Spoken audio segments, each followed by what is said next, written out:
श्री शिवाय नमस्तुभयम। दोस्तों, जैसा कि आप सभी लोग जानते हैं कि 8 जुलाई 2026 यानी बुधवार को पड़ रही है आषाढ़ मास की कृष्ण पक्ष अष्टमी तिथि। और दोस्तों, ये वह तिथि है जो आषाढ़ मास में पड़ने वाली सबसे बड़ी तिथि है, क्योंकि ये आषाढ़ मास में पड़ने वाली है और इसका बहुत ही बड़ा और विशेष महत्व होता है। पूज्य गुरु जी ने कहा है कि अगर कभी भी मौका लग जाए और आषाढ़ मास की अष्टमी तिथि बुधवार को पड़ जाए तो आप लोगों को 7 हरा दुर्वा का उपाय तो अवश्य ही करना चाहिए। इन दोनों का संयोग बहुत ही कम आता है। इसी के साथ में गुरु जी ने अपनी शिव पुराण कथा में बताया है कि इस दिन आपको 7 दुर्वा का उपाय तो आपको अवश्य ही करना चाहिए, क्योंकि ऐसा दिन पूरे साल में सिर्फ एक ही बार आता है। और दोस्तों, आप सभी लोग जानते हो कि बुधवार का अगर सबसे बड़ा उपाय है तो वो 7 हरा दुर्वा वाला उपाय है।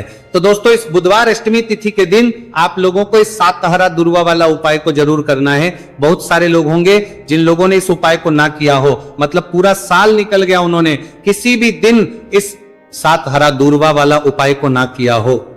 पर दोस्तों, आपके पास एक आखिरी मौका बचा हुआ है जो कि 8 जुलाई के दिन है। तो इस दिन आप लोगों को इस वाले उपाय को जरूर कर लेना। भले ही आपने पूरे महीने भर इस उपाय को ना किया हो, पर अगर आपने इस आषाढ़ मास के बुधवार अष्टमी तिथि के दिन अगर इस वाले उपाय को कर लिया तो आपको इस उपाय को करने का वह फल मिलेगा जिसकी आपने कभी कल्पना भी नहीं करी होगी। इसीलिए आप लोग इस वाले उपाय को एक बार जरूर कर लेना है, ताकि आप लोगों के हाथ से यह मौका ना जा सके और आपको इस उपाय को करने का फल मिल सके।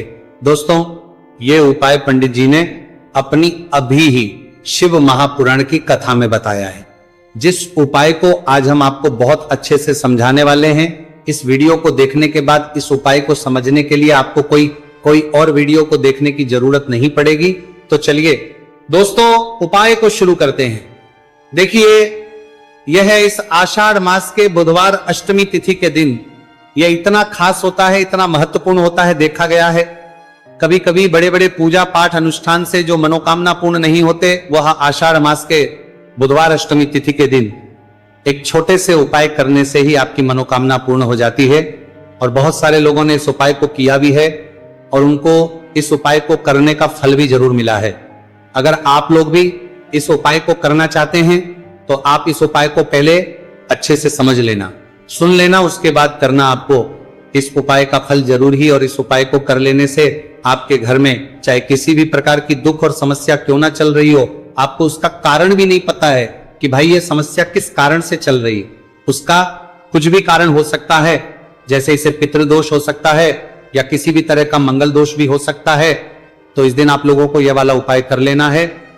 ये एक ऐसा उपाय है जिस उपाय को अगर किसी विशेष दिन पर किया जाए तो भाई उस विशेष दिन का जो है वो तो मिलता ही मिलता है, पर हमने उस दिन पर इस उपाय को किया है तो हमें उससे भी बड़ा फल मिलता है, और फल बहुत जल्दी मिलता है, क्योंकि आप इस उपाय को बहुत ही बड़े और विशेष दिन पर कर रहे हो। तो चलिए अब उपाय के बारे में बात करते हैं, लेकिन उससे पहले आप लोगों को यह जानना आवश्यक है कि आखिर यह उपाय किस समय करना है, किसको करना है और कैसे करना है। तो चलिए हम आगे आपको वीडियो में एक एक करके बता देते हैं।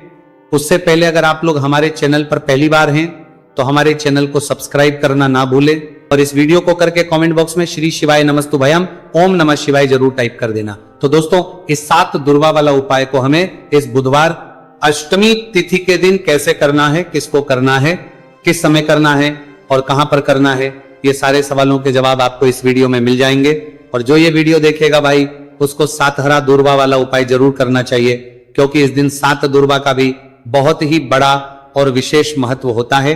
और जब माँ बिपोर में मारजार बात आ जाए हरा दुर्वा की, तो ये सोने पर सुहागा वाली बात हो जाती है, और यह एक बहुत ही बड़ा उपाय हो जाता है इस बुधवार अष्टमी तिथि का।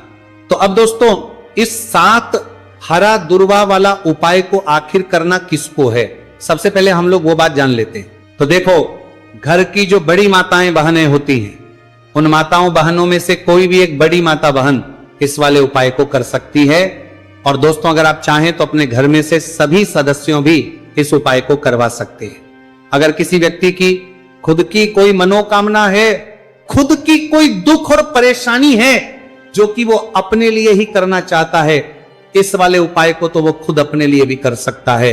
बाकी अगर कोई घर में से ऐसा है जो कि अपने पूरे घर परिवार की सुख और शांति के लिए ये वाला उपाय करना चाहता है, तो भाई वो भी कर्मारंधी सकता है, उसमें भी कोई दिक्कत वाली बात नहीं है। कहने का मतलब यह है कि इस उपाय को हर सदस्य भी कर सकता है और पूरे घर परिवार के सदस्य के लिए घर की बड़ी माताओं बहनों में से कोई एक माता बहन भी कर सकती है। माताएं बहनें अगर घर में उपस्थित ना हो या वो ये वाला उपाय ना कर पा रही हो, तो फिर घर का कोई बड़ा सदस्य भी इस सातहरा दुर्वा वाला उपाय को कर सकता है, चाहे फिर वो पुरुष ही क्यों ना हो, उसमें कोई भी दिक्कत वाली बात नहीं है। अब दोस्तों, जो अगला प्रश्न निकल कर आता है वो ये आता है इसको लेकर कि आखिर इस उपाय को हमें किस समय करना है, सुबह के समय करना है कि शाम के समय करना है।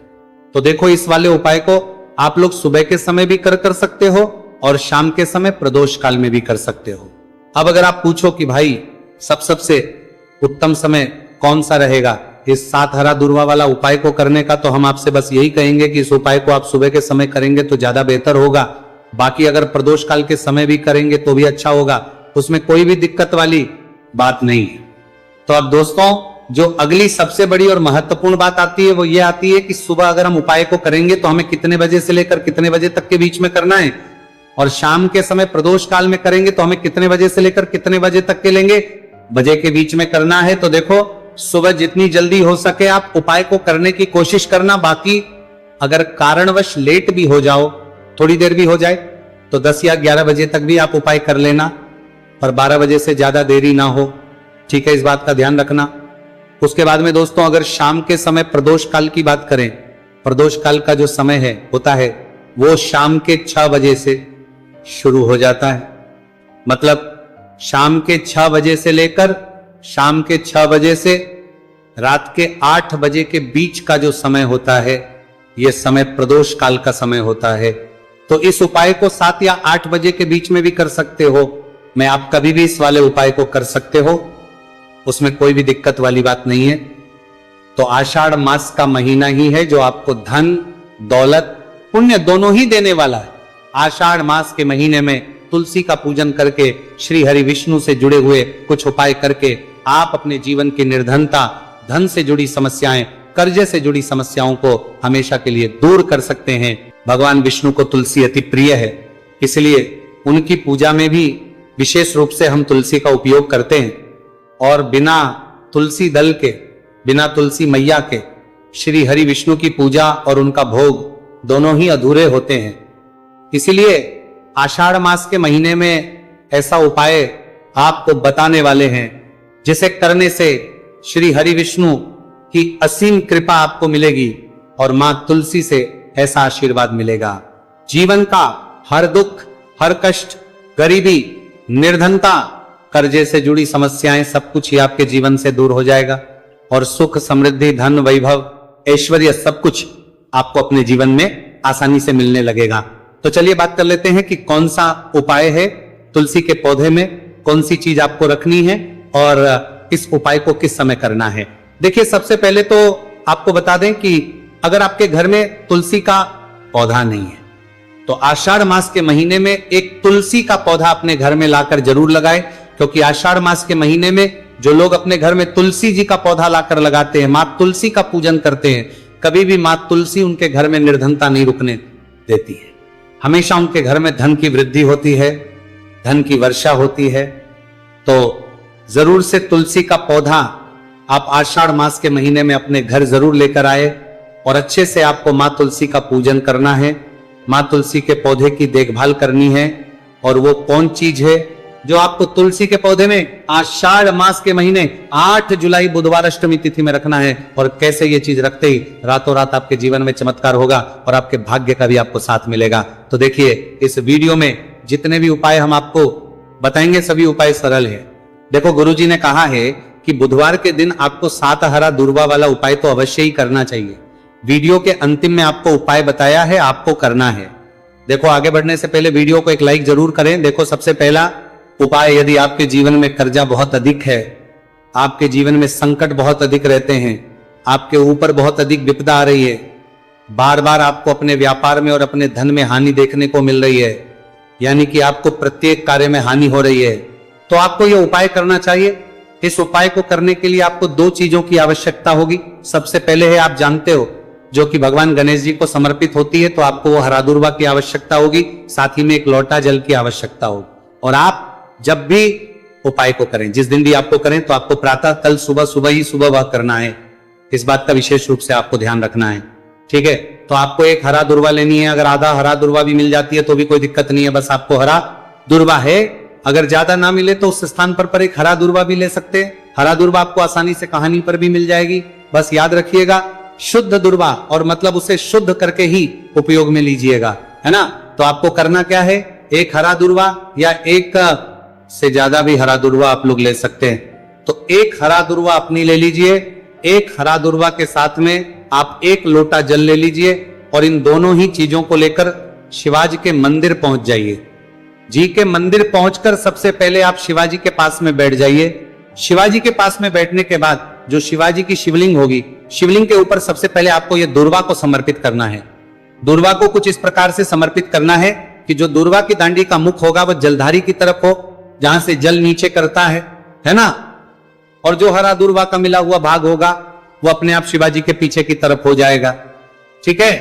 तो इस प्रकार से यह हरा दूर्वा का यह दूर्वा आपको भगवान शिवाजी का शिवलिंग के ऊपर समर्पित करनी है। और जो एक लोटा जल आप अपने साथ लेकर आए हैं, इसी दूर के ऊपर भगवान शिव जी के शिवलिंग के ऊपर एक धारा से आपको समर्पित कर देना है, ठीक है। अब यहां पर देखने बात यह है कि यह उपाय इस व्यक्ति को करना है जिस व्यक्ति की नौकरी नहीं लग रही हो, जो व्यक्ति परीक्षा में पास होना चाहता हो, तो इस व्यक्ति को अपने हाथों से इस उपाय करना है, तभी उपाय कम करेगा, ठीक है।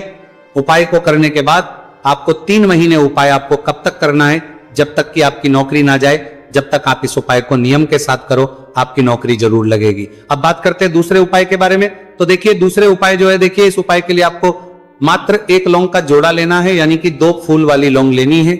साथ में आपको मात्र थोड़ा सा शहद लेना होगा और इसी के साथ में आपको तांबे के पात्र अंदर शुद्ध जल लेना होगा। अब देखिए, इन सभी सामग्रियों को लेकर के आपको भगवान शिव के मंदिर में पहुंच जाना है। देखिए, ये उपाय आप सुबह से लेकर शाम तक कर सकते हैं। तो वह सबसे पहले तो आपके पास जो 2 फूल वाली लौंग है, उन्हें आपको शहद के अंदर अच्छे से डुबो है, यानी कि दोनों लौंग पर आपको अच्छे से शहद का लेपन कर देना है।